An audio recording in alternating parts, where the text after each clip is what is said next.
The concept of personality. Personality refers to the unique patterns of thoughts, feelings, and behaviors that define an individual. Nature of personality. Unique configuration. Each individual has a distinctive combination of traits and behaviors. Complex interplay. Personality develops through genetics, environment, and life experiences. Enduring yet flexible. Personality is generally stable but can change with new situations. Multifaceted. Personality includes temperament, values, beliefs, and attitudes. Influences behavior. Personality affects how we think, feel, and act in daily life. Subject to interpretation. Personality is perceived differently by oneself and others. Continuous development. Personality continues to develop throughout life. Dynamics of personality. Personality isn't fixed, it's a journey of continuous change and adaptation.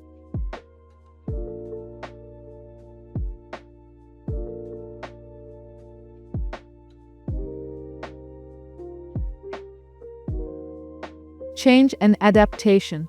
Personality adapts due to growth and changing environments. As example, a student becomes more responsible in college.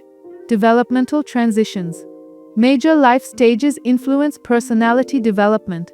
As example, adolescence brings emotional changes, learning and growth.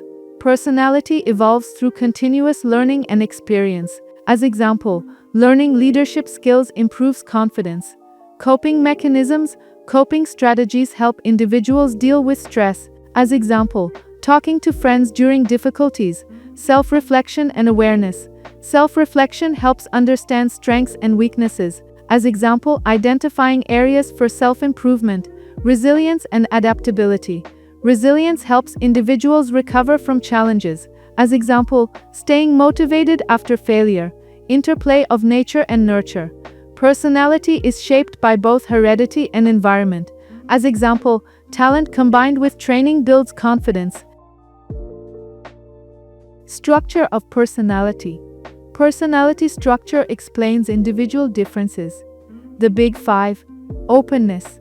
Openness reflects creativity and curiosity. Conscientiousness. Conscientiousness shows responsibility and organization. Extroversion. Extroversion relates to sociability and energy. Agreeableness. Agreeableness reflects kindness and cooperation. Neuroticism. Neuroticism involves emotional instability. Freud's psychoanalytic structure. Freud explained personality through three components. Superego. Superego represents moral values and societal rules. As example, feeling guilty after wrongdoing. Ego. Ego balances desires and reality. As example, making practical decisions. ID. ID operates on basic instincts and pleasure. As example, wanting immediate satisfaction.